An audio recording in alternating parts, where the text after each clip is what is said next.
Hello everyone. In my previous video, I have started with the concepts of force. That is, I have explained about what is force, then what are the effects of force on an object, then balanced, unbalanced force, types of force. So using the concept of force, I'll be explaining one more concept in this video. That is, first ನಾನು ನಿಮಗೆ force ಅಂದರೆ ಏನು ಅನ್ನೋದನ್ನು ಒಂದ್ಸತಿ ಮತ್ತೊಂದ್ಸತಿ explain ಮಾಡ್ತೀನಿ. ಇವಾಗ ಇದೇ ಪೆನ್ನ example ಆಗಿ ತೊಗೊಳ್ತೀನಿ. ಯಾಕೆ ಅಂದರೆ ನಾನು ಪ್ರೀವಿಯಸ್ ವೀಡಿಯೋಸಲ್ಲಿ ಫೋರ್ಸ್ ಅನ್ನೋದನ್ನು ಎಕ್ಸ್ಪ್ಲೇನ್ ಮಾಡೋದಕ್ಕೆ ಇದೊಂದು ಆಬ್ಜೆಕ್ಟ್ ನನ್ನ ಕೈಯಲ್ಲಿ ಅವೈಲಬಲ್ ಇತ್ತು. ಸೊ ಈ ಆಬ್ಜೆಕ್ಟ್ನ ಯೂಸ್ ಮಾಡ್ಕೊಂಡು ಫೋರ್ಸ್ ಅಂದರೆ ಏನು ಅನ್ನೋದನ್ನು ಎಕ್ಸ್ಪ್ಲೇನ್ ಮಾಡಿದ್ದೀನಿ. ಫೋರ್ಸ್ ಅಂದರೆ ಏನು? ಒಂದು ಆಬ್ಜೆಕ್ಟ್ ಮೇಲೆ ಏನೇ ಒಂದು ಆ್ಯಕ್ಷನ್ ಆಗ್ತಾ ಇದೆ ಅಂದರೆ push, pull, lift or if we drop this object then some external forces will be acting on on object. ಇಲ್ಲ ಯಾವುದೋ ಒಂದು ಆಬ್ಜೆಕ್ಟ್ ಮೂವ್ ಆಗ್ತಾ ಇರೋದನ್ನು ಸ್ಟಾಪ್ ಮಾಡಬೇಕು ಅಂದರೆ, ಇಲ್ಲ ರೆಸ್ಟ್ ಪೊಸಿಷನಲ್ಲಿರೋ ಆಬ್ಜೆಕ್ಟ್ನ ಮೂವ್ ಮಾಡಬೇಕು ಅಂದರೆ, ಯಾವುದೇ ಒಂದು ಆ್ಯಕ್ಷನ್ ಆಗ್ತಾ ಇದೆ ಅಂತಂದರೆ there will be some force acting on it. ಅದು ಮಸ್ಕ್ಯುಲರ್ ಫೋರ್ಸ್ ಆಗಿರ್ಬೋದು, ಇಲ್ಲ ಅಂದರೆ ಗ್ರಾವಿಟೇಷನಲ್ ಫೋರ್ಸ್ ಆಗಿರ್ಬೋದು, ಎಲೆಕ್ಟ್ರೋಸ್ಟ್ಯಾಟಿಕ್ ಫೋರ್ಸ್ ಆಗಿರ್ಬೋದು. There are different types of force. So ಈ ಎಲ್ಲ ಕಾನ್ಸೆಪ್ಟ್ಸ್ನ ನಾನು ಪ್ರೀವಿಯಸ್ ವೀಡಿಯೋಲಿ ಎಕ್ಸ್ಪ್ಲೇನ್ ಮಾಡಿದ್ದೀನಿ. Please do check those videos before I explain you about one more concept where the knowledge of force is very much needed. That is, ಇವಾಗ ಒಂದು object, ಈ object ಮೇಲೆ ಒಂದು ಫೋರ್ಸ್ ಎಕ್ಸರ್ಟ್ ಆಗಿದೆ. ಆ ಫೋರ್ಸ್ ಎಷ್ಟಿದೆ ಪರ್ ಯೂನಿಟ್ ಕ್ವಾಂಟಿಟಿಗೆ. ಒಂದು unit quantity ತೊಗೊಂಡ್ರೆ ಆ ಯೂನಿಟ್ ಕ್ವಾಂಟಿಟಿಯಲ್ಲಿ ಎಷ್ಟು ಫೋರ್ಸ್ ಆ್ಯಕ್ಟ್ ಆಗ್ತಾ ಇದೆ ಅನ್ನೋದನ್ನು ಫೈಂಡ್ ಔಟ್ ಮಾಡಿದ್ರೆ then we will get pressure acting on that object. So pressure, ಇವಾಗ ನೀವು ಎವ್ರಿ ಡೇ ಲೈಫಲ್ಲಿ ತುಂಬ ಕಡೆ ಪ್ರೆಷರ್ ಅನ್ನೋ ವರ್ಡ್ ಕೇಳಿರ್ತೀರ, ಯೂಸು ಮಾಡಿರ್ತೀರ. ಸಮ್ಟೈಮ್ಸ್ ನನ್ನ ಮೇಲೆ ಪ್ರೆಷರ್ ಹಾಕ್ಬೇಡ, ನಾನು ಓದ್ಕೊಳ್ತೀನಿ ಅಂತ ಹೇಳಿರ್ತೀರ. ಇವಾಗ ಎಕ್ಸಾಮ್ ತುಂಬ ಹತ್ರ ಬರ್ತಾ ಇದೆ, ಪ್ರೆಷರ್ ಆಗ್ತಾ ಇದೆ ಅಂತ ಹೇಳಿರ್ತೀರ. ಅದೆಲ್ಲ ಸುಮ್ಮನೆ ನಾರ್ಮಲ್ ಲೈಫಲ್ಲಿ ನಾವು ಯೂಸ್ ಮಾಡ್ತಾ ಇರ್ತೀವಿ. ಬಟ್ ಇವತ್ತಿನ ಈ ವಿಡಿಯೋಲಿ ನಾನು ನಿಮಗೆ ಪ್ರೆಷರ್ ಅನ್ನೋದನ್ನು ಫಿಸಿಕಲ್ ಕ್ವಾಂಟಿಟಿ ಹೇಗೆ ಅಂದರೆ ಫಿಸಿಕ್ಸಲ್ಲಿ ನಾವು ಹೇಗೆ ಪ್ರೆಷರ್ ಅನ್ನೋದನ್ನು ಓದ್ತೀವಿ ಅನ್ನೋದನ್ನ ಎಕ್ಸ್ಪ್ಲೇನ್ ಮಾಡ್ತೀನಿ. ಸೊ ಪ್ರೆಷರ್ ಅಂತಂದರೆ ಯಾವುದೇ ಒಂದು ಆಬ್ಜೆಕ್ಟ್ನ ಕನ್ಸಿಡರ್ ಮಾಡಿಕೊಂಡ್ರೆ ಪರ್ ಯೂನಿಟ್ ಏರಿಯಾಗೆ ಎಷ್ಟು ಫೋರ್ಸ್ ಆ್ಯಕ್ಟ್ ಆಗ್ತಾ ಇದೆ ಅನ್ನೋದನ್ನು ಫೈಂಡ್ ಔಟ್ ಮಾಡಿದ್ರೆ ನಾವು pressure of that, pressure acting on that object we can find out. That is pressure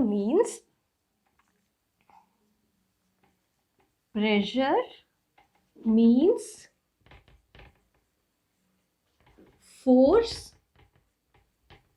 per unit area. Force per unit area. ಇದನ್ನು ಫಾರ್ಮುಲಾ ರೀತಿ ಬರೆಯೋದಾದರೆ ಹೇಗೆ ಬರಿಬೋದು? P is equal to, ಪ್ರೆಷರ್ನ ಕ್ಯಾಪಿಟಲ್ P ಆಗಿ represent ಮಾಡ್ತೀವಿ. P is equal to ಫೋರ್ಸ್ per unit ಏರಿಯಾ. P is equal to F by A ಅಂತ ಬರಿತೀವಿ. Where P is pressure, F is force, E is area.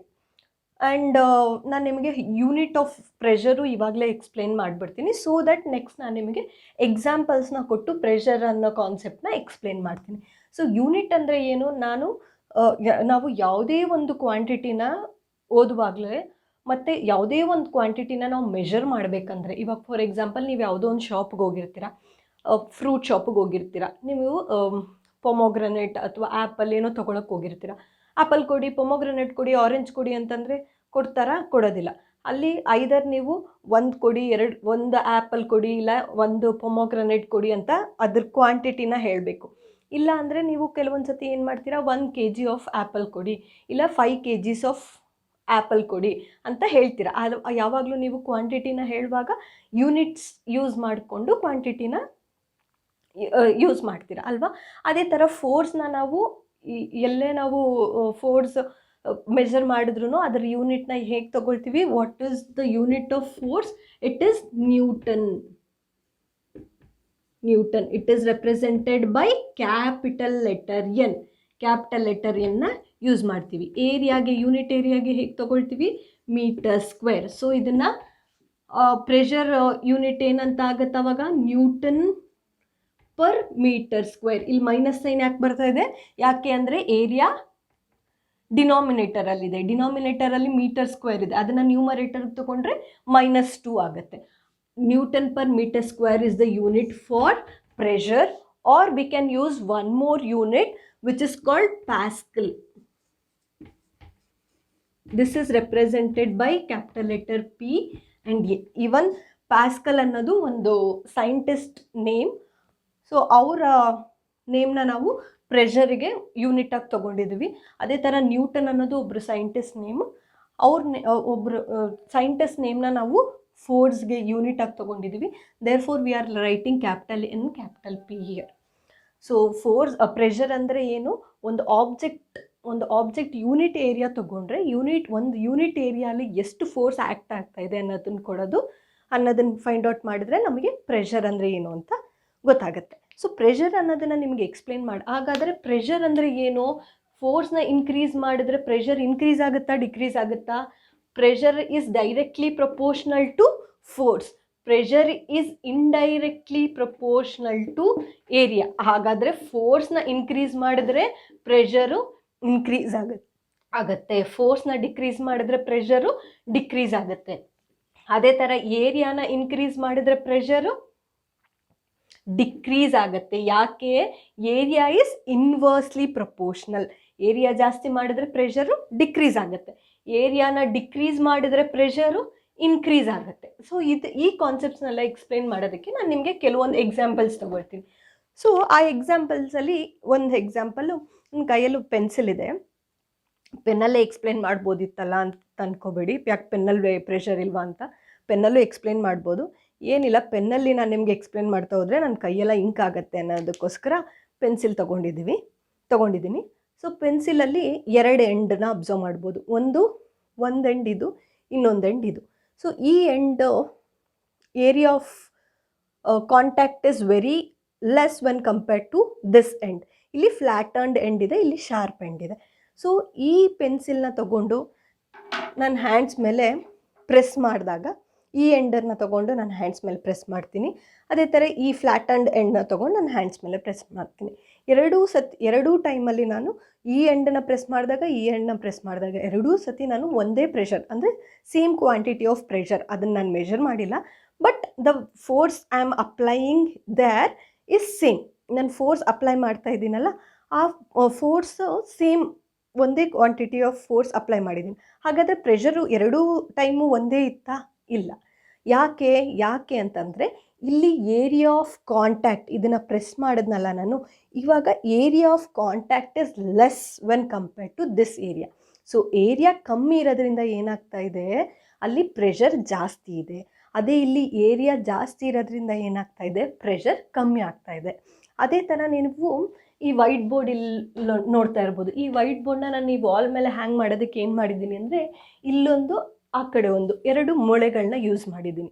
ಹೇಗೆ ಆ ಮೊಳೆನ ನಾನು ಈ ವಾಲ್ ಮೇಲೆ ಹಾಕ್ಬೇಕಂದ್ರೆ ಹ್ಯಾಂಗ್ ಮಾಡಬೇಕಂದ್ರೆ ನಾನು ಏನು ಮಾಡಿದೆ ಅಂತಂದರೆ, ಆ ಮೊಳೆಯಲ್ಲಿ ಶಾರ್ಪ್ ಎಡ್ಜ್ ಇರುತ್ತಲ್ಲ ಅದನ್ನು ಟುವರ್ಡ್ಸ್ ವಾಲ್ ಇಟ್ಕೊಂಡೆ, ಫ್ಲ್ಯಾಟನ್ಡ್ ಎಡ್ಜ್ ಇರುತ್ತಲ್ಲ ಅದನ್ನು ಟುವರ್ಡ್ಸ್ ತೊಗೊಂಡೆ.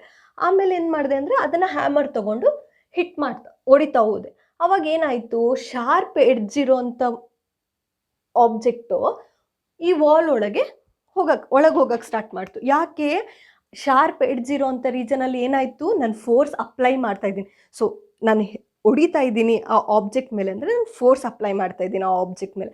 ಆ ಫೋರ್ಸ್ನ ನಾನು ಅಪ್ಲೈ ಮಾಡ್ತಾ ಏನಾಯಿತು, ಫೋರ್ಸು ಏರಿಯಾ ಕಮ್ಮಿ ಇರೋದ್ರಿಂದ, ಫೋರ್ಸ್ ಜಾಸ್ತಿ ಇರೋದ್ರಿಂದ ಪ್ರೆಷರು ಜಾಸ್ತಿ ಆಗ್ತಾ ಹೋಯಿತು. ಅವಾಗ ಏನಾಯಿತು, ಆಬ್ಜೆಕ್ಟು ಈ ವಾಲ್ ಒಳಗೆ ಹೋಯ್ತು.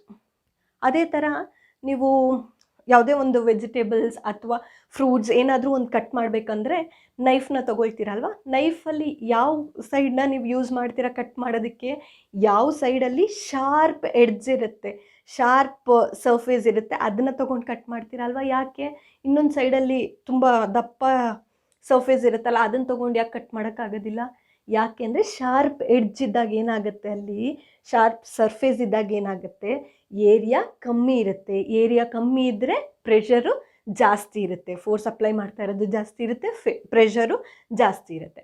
ಅದೇ ಥರ ನೀವು ಇನ್ನೂ ಸಾಕಷ್ಟು ಎಕ್ಸಾಂಪಲ್ಸ್ನ ನೋಡ್ಬೋದು ನಾವು ಎವ್ರಿ ಡೇ ಲೈಫಲ್ಲಿ. ಫಾರ್ ಎಕ್ಸಾಂಪಲ್, ನೀವು ಸ್ಕೂಲಿಗೆ ಹೋಗ್ತೀರಾ ಅಂತ ಅಂದ್ಕೊಳ್ಳಿ. ಸ್ಕೂಲ್ಗೆ ಹೋಗ್ತಿದ್ದೀರಾ, ಆನ್ಲೈನ್ ಕ್ಲಾಸ್ ಎಲ್ಲ ನಿಮ್ಗೆ ರೆಗ್ಯುಲರ್ ಕ್ಲಾಸ್ ಇದೆ. ಏನು ಮಾಡ್ತೀರಾ, ನೀವು ಬುಕ್ಸ್ ಎಲ್ಲ ತೊಗೊಂಡೋಗ್ಬೇಕು ಅಲ್ವಾ? ಬುಕ್ಸ್ ಎಲ್ಲ ಹೇಗೆ ತೊಗೊಂಡೋಗ್ತೀರಾ? ಬ್ಯಾಗಲ್ಲಿ ತೊಗೊಂಡೋಗ್ತೀರಾ. ನೀವು ತೊಗೊಂಡೋಗೋ ಬ್ಯಾಗ್ನ ನಿಮ್ಮ ಶೋಲ್ಡರ್ ಮೇಲೆ ಹಾಕ್ಕೊಳ್ತೀರಲ್ವ. ಸೊ ಆ ಸ್ಟ್ರ್ಯಾಪ್ಸ್ ಹೇಗಿರುತ್ತೆ, ಈಗ ಸಣ್ಣಗೆ ವೈರ್ ಥರ ಇರುತ್ತಾ, ಇಲ್ಲಾಂದರೆ ಈ ಥರ ದೊಡ್ಡದಾಗಿ ಇರುತ್ತಾ ಸ್ಟ್ರ್ಯಾಪು, ಈ ಥರ ಇರುತ್ತೆ ಅಲ್ವಾ. ಯಾಕೆ ಸಣ್ಣದಾಗಿ ಯಾಕೆ ಕೊಟ್ಟಿರಲ್ಲ, ಕೆಲವೊಂದು ಬ್ಯಾಗಲ್ಲಿ ಸಣ್ಣದಾಗಿ ಕೊಟ್ಟಿರ್ತಾರೆ. ಇವಾಗ ಫಾರ್ ಎಕ್ಸಾಂಪಲ್ ಸ್ಪೋರ್ಟ್ಸ್ ಬಾಲ್ಸು, ಇಲ್ಲಾಂದರೆ ಕೆಲವೊಂದು ಸತಿ ಸ್ಪೋರ್ಟ್ಸ್ ಅವರವರು ಕೆಲವೊಂದು ಎಕ್ವಿಪ್ಮೆಂಟ್ಸ್ನ ತೊಗೊಂಡು ಹೋಗ್ತಾರೆ, ಅದರಲ್ಲಿ ಇರುತ್ತೆ. ಆದರೆ ಯೂಶಲಾಗಿ ಪ್ಯಾಕ್ಸ್ ನೀವು ಸ್ಕೂಲ್ಗೆ ಏನು ತೊಗೊಂಡು ಹೋಗ್ತೀರಾ ಅದರಲ್ಲಿ ಹೇಗಿರುತ್ತೆ, ಶೋಲ್ಡರ್ ಸ್ಟ್ರ್ಯಾಪು ದೊಡ್ಡದಾಗಿರುತ್ತೆ ಏರಿಯಾ.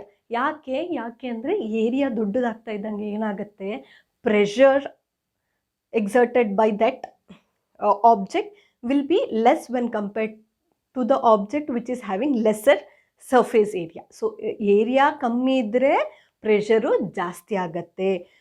ಫೋರ್ಸು ಮತ್ತು ಪ್ರೆಷರು ಡೈರೆಕ್ಟ್ಲಿ ಪ್ರಪೋರ್ಷನಲ್. ಫೋರ್ಸ್ ಜಾಸ್ತಿ ಇದ್ದರೆ ಪ್ರೆಷರ್ ಜಾಸ್ತಿ ಇರುತ್ತೆ, ಫೋರ್ಸ್ ಕಮ್ಮಿ ಇದ್ದರೆ ಪ್ರೆಷರ್ ಕಮ್ಮಿ ಇರುತ್ತೆ. ಆದರೆ ಏರಿಯಾ ಜಾಸ್ತಿ ಇದ್ದರೆ ಪ್ರೆಷರು ಕಮ್ಮಿ ಇರುತ್ತೆ, ಏರಿಯಾ ಕಮ್ಮಿ ಇದ್ದರೆ ಪ್ರೆಷರು ಜಾಸ್ತಿ ಇರುತ್ತೆ. ಇದಕ್ಕೆ ಇನ್ನೊಂದು ಎಕ್ಸಾಂಪಲ್ ನಾನು ನಿಮಗೆ ಹೇಳೋದಾದರೆ, ನೀವು ರೈಲ್ವೆ ಸ್ಟೇಷನ್ ಎಲ್ಲಾದರೂ ಹೊರಗಡೆ ಹೋಗಬೇಕಂದ್ರೆ ಟ್ರೈನಲ್ಲಿ ಇಲ್ಲ ಬಸ್ಸಲ್ಲಿ ಎಲ್ಲ ಹೋಗಿದ್ರೆ ಅಬ್ಸರ್ವ್ ಮಾಡಿರ್ಬೋದು, ಕೂಲಿಯವರು ಇರ್ತಾರೆ ಕೆಲವರು ರೈಲ್ವೆ ಸ್ಟೇಷನಲ್ಲಿ, ಬಸ್ ಸ್ಟ್ಯಾಂಡಲ್ಲಿ ಎಲ್ಲ. ಅವ್ರು ಏನು ಮಾಡ್ತಾರೆ, ನಿಮ್ಮ ಹತ್ರ ತುಂಬ ಲಗೇಜ್ ಇರುತ್ತೆ, ನಿಮ್ಗೆ ಎತ್ಕೊಂಡು ಹೋಗೋಕ್ಕಾಗ್ತಾಯಿಲ್ಲ, ನೀವು ಒಬ್ಬರೇ ಹೋಗಿದ್ದೀರಾ, ನಿಮ್ಮ ಹತ್ರ ತುಂಬ ಲಗೇಜ್ ಇದೆ, ನೀವು ಯಾವುದೋ ಒಂದು ಸ್ಟಡೀಸ್ಗೋಸ್ಕರ ಇನ್ನೊಂದು ಊರಿಗೆ ಹೋಗ್ತಾ ಇದ್ದೀರಾ, ನಿಮ್ಮ ಹತ್ರ ತುಂಬ ಲಗೇಜ್ ಇದೆ, ನಿಮ್ಮ ಜೊತೆ ಯಾರೂ ಬೇರೆಯವ್ರು ಬಂದಿಲ್ಲ, ನಿಮ್ಮ ಪೇರೆಂಟ್ಸ್ ಎಲ್ಲ ಯಾರೂ ಬಂದಿಲ್ಲ, ನೀವು ಒಬ್ಬರೇ ಲಿಫ್ಟ್ ಮಾಡೋಕ್ಕಾಗ್ತಾಯಿಲ್ಲ. ಆವಾಗ ಇನ್ನೊಬ್ರು ಯಾರೋ ಬಂದು ನಿಮಗೆ ಅಲ್ಲಿ ಲಿಫ್ಟ್ ಮಾಡಿಕೊಡ್ತಾರೆ ಆ ಲಗೇಜ್ನ. ಅದನ್ನು ಲಗೇಜ್ ತೊಗೊಂಡೋಗೋಕ್ಕೆ ಅಂತಲೇ ಇರ್ತಾರೆ ಕೂಲಿಯವರು. ಅವರು ಏನು ಮಾಡ್ತಾರೆ ಅಂತಂದರೆ, ಅವ್ರ ತಲೆ ಮೇಲೆ ಒಂದು ಬಟ್ಟೆ ತೊಗೊಂಡು ಬಟ್ಟೆನ ಚೆನ್ನಾಗಿ ಸುತ್ತಬಿಟ್ಟು ತಲೆ ಮೇಲೆ ಇಟ್ಕೊಳ್ತಾರೆ ಆ ಬಟ್ಟೆನ, ಅದ್ರ ಮೇಲೆ ನಿಮ್ಮ ಲಗೇಜಸ್ನ ಇಟ್ಕೊಳ್ತಾರೆ. ಸೊ ಯಾಕೆ ಆ ಬಟ್ಟೆನ ಸುತ್ತಬಿಟ್ಟು ಅವ್ರ ತಲೆ ಮೇಲೆ ಇಟ್ಕೊಂಡಿರ್ತಾರೆ ಅಂದರೆ, ಅವ್ರ ತಲೆ ಏರಿಯಾ ಇರುತ್ತಲ್ಲ ಅದಕ್ಕಿಂತ ಆ ಕ್ಲಾತ್, ಆ ಬಟ್ಟೆ ಏನು ಇಟ್ಕೊಂಡಿರ್ತಾರೆ ಆ ಏರಿಯಾ ದೊಡ್ಡದಾಗಿರುತ್ತೆ. ಸೊ ದಟ್ ಏನಾಗುತ್ತೆ, ಏರಿಯಾ ಅವ್ರು ಇನ್ಕ್ರೀಸ್ ಮಾಡ್ತಾ ಇದ್ದಾರೆ, ಆವಾಗ ಲಗೇಜ್ ಅದ್ರ ಮೇಲೆ ಇಟ್ಕೊಂಡಾಗ ಪ್ರೆಷರು ಕಮ್ಮಿ ಆಗುತ್ತೆ. ಅದಕ್ಕೋಸ್ಕರ ಆ ಮೆಥಡ್ನ ಯೂಸ್ ಮಾಡ್ತಾರೆ. ಅದಲ್ದಲೇ ನೀವು ಇನ್ನೂ ಕೆಲವೊಂದು ಕಡೆ ನೋಡಿರ್ಬೋದು, ಯಾವುದಾದ್ರೂ ಒಂದು ಜಾತ್ರೆ ಇಲ್ಲ ಕೆಲವೊಂದು ಮ್ಯಾಜಿಕ್ ಶೋ ಆ ಥರ ಏನೋ ಒಂದು ಮಾಡುವಾಗ ಮೊಳೆಗಳನ್ನ ಇಟ್ಬಿಟ್ಟು, ಒಂದು ಪ್ಲೇಟ್ ಮೇಲೆ ತುಂಬ ಮೊಳೆಗಳನ್ನ ಇಟ್ಬಿಟ್ಟು, ಒಂದು ಪ್ಲೇಟ್ ಇರುತ್ತೆ ಅಲ್ಲಿ ತುಂಬ ಮೊಳೆಗಳನ್ನ ಇಟ್ಬಿಟ್ಟು ಮೊಳೆಗಳು ಹಾಕಿರ್ತಾರೆ, ಅದ್ರ ಮೇಲೆ ನಿಂತ್ಕೊಳ್ಳೋದು ಆ ಥರ ಎಲ್ಲ ಮಾಡ್ತಿರ್ತಾರೆ. ನಿಂತ್ಕೊಳ್ಳೋದು ಮಲ್ಕೊಳ್ಳೋದು ನನಗೇನೂ ಆಗಿಲ್ಲ, ಇದೊಂದು ಮ್ಯಾಜಿಕ್ಕು ಇಲ್ಲ ಬೇರೆ ಇನ್ನೇನೋ ಒಂದು ರೀಸನ್ ಹೇಳ್ತಾ ಇರ್ತಾರೆ. ಬಟ್ ಅಲ್ಲಿ ಏನಾಗ್ತಾ ಇರುತ್ತೆ, what is the science behind it is, so ಅವರು ಒಂದೇ ಹೈಟ್ ಇರೋವಂಥ ಮೊಳೆಗಳು ಹಾಕಿದಾಗ, ಒಂದೇ ಹೈಟ್ ಇರೋವಂಥ ನೇಲ್ಸ್ನ ಅಲ್ಲಿ ಅವರು ಇನ್ಸರ್ಟ್ ಮಾಡಿದಾಗ ಏನಾಗುತ್ತೆ, area where the force is applied is more, therefore pressure is less. ಅವ್ರಿಗೆ ಜಾಸ್ತಿ ಪ್ರೆಷರ್ ಫೀಲ್ ಆಗಲ್ಲ. ಅವಾಗ ನೀವೇನು ಮಾಡಿ ಅಂದರೆ, ಈ ಥರ ಎಲ್ಲಾದರೂ ನೀವು ಅಬ್ಸರ್ವ್ ಮಾಡಿದ್ರೆ, ಒಂದೇ ಒಂದು ಮೊಳೆ ತೆಗೆದ್ಬಿಟ್ಟು ಬೇರೆ ಸೈಜ್ ಇರೋದು, ಒಂದು ಹೈಟ್ ಜಾಸ್ತಿ ಇರೋವಂಥದ್ದು ಹಾಕ್ಬಿಟ್ಟು ಇವಾಗ ನಿಂತ್ಕೊಳ್ಳಿ ನೋಡೋಣ, ಇಲ್ಲ ಇವಾಗ ಇದ್ರ ಮೇಲೆ ಕೂತ್ಕೊಳ್ಳಿ ನೋಡೋಣ ಅಂತ ಹೇಳಿ ಅವ್ರು ಒಪ್ಕೊಳ್ಳೋದಿಲ್ಲ. ಯಾಕೆ, ಆವಾಗ ಏನಾಗುತ್ತೆ, ಏರಿಯಾ ಅಂದರೆ ಆ ಒಂದು ಮೊಳೆ ನೀವೇನು ಇಟ್ಟಿರ್ತೀರ ಅದ್ರದ್ದು ಏರಿಯಾ ಬೇರೆ ಇರುತ್ತೆ, ಬೇರೆ ಇರೋ ಮೊಳೆಗಳದ್ದು ಏರಿಯಾ ಬೇರೆ ಇರುತ್ತೆ. So there the pressure will be more when compared to this example. So ಅದೇ ಥರ ನೀವು ನಿಮ್ಮ ಮನೆ ಹತ್ರ ಎಲ್ಲಾದರೂ ಮರಳಿದ್ರೆ, ಇಲ್ಲ ನೀವು ಬೀಚ್ ಸೈಡೋ ಎಲ್ಲಾದರೂ ಹೋದಾಗ, ಇಲ್ಲ ಮಣ್ಣದೇ ಒಂದು ಗುಡ್ಡೆ ಇದ್ದರೆ ಅದ್ರ ಮೇಲೆ ನೀವು ನಿಂತ್ಕೊಂಡು ನೋಡಿ, ಪುಸ್ತಕಂತ ಒಳಗಡೆ ಹೋಗ್ಬಿಡ್ತೀರ. ಅದೇ ನೀವು ಅದ್ರ ಮೇಲೆ ಮಲ್ಕೊಳ್ಳಿ, ಅವಾಗಲೂ ಒಳಗಡೆ ಹೋಗ್ಬೋದು, ಬಟ್ ನೀವು ನಿಂತ್ಕೊಂಡಾಗ ಬೇಗ ಅದರೊಳಗೆ ಹೋಗಿರ್ತೀರ. ಅದೇ ಮಲ್ಕೊಂಡಾಗ ಅಷ್ಟು ಬೇಗ ಹೋಗೋಕ್ಕಾಗೋದಿಲ್ಲ. ಯಾಕೆ ಅಂದರೆ ನಿಂತ್ಕೊಂಡಾಗ ಏನಾಗುತ್ತೆ, area which you are covering the area is less, so the pressure is more. ಅದೇ ನೀವು ಮಲ್ಕೊಂಡಾಗ ಏನಾಗುತ್ತೆ, ಅದ್ರ ಮೇಲೆ ಏರಿಯಾ ಜಾಸ್ತಿ ಆಕ್ಯುಪೈ ಮಾಡ್ತಾ ಇದ್ದೀರಾ, therefore pressure is less. That is pressure ಅಂದರೆ ಏನು, ಪ್ರೆಷರ್ ಅಂದರೆ it is force per unit area. Force per unit area. Therefore, if area is more, pressure is less. If area is less, pressure is more. ಹಾಗಾದರೆ ನಾನು ಇವಾಗ ಹೇಳಿದ ಸಾಕಷ್ಟು example, ಎಲ್ಲ ಎಕ್ಸಾಂಪಲೂ ನಾನು ನಿಮಗೆ ಸಾಲಿಡ್ಸ್ ಅಂದರೆ ಯಾವುದೋ ಒಂದು ಆಬ್ಜೆಕ್ಟ್ ಬಗ್ಗೆ ಹೇಳಿದ್ದೀನಿ. ಅದೇ ಥರ ಲಿಕ್ವಿಡ್ಸ್ ಆ್ಯಂಡ್ ಗ್ಯಾಸಸಲ್ಲೂ ಪ್ರೆಷರ್ ಅಪ್ಲೈ ಆಗುತ್ತಾ, ಆ ಪ್ರೆಷರ್ ಅಪ್ಲೈ ಆದಾಗ ಏನೇನು ಚೇಂಜಸ್ ಆಗುತ್ತೆ ಅದೆಲ್ಲನೂ ನಾನು ನಿಮಗೆ ನೆಕ್ಸ್ಟ್ ವೀಡಿಯೋಲಿ ಎಕ್ಸ್ಪ್ಲೇನ್ ಮಾಡ್ತೀನಿ. Thank you.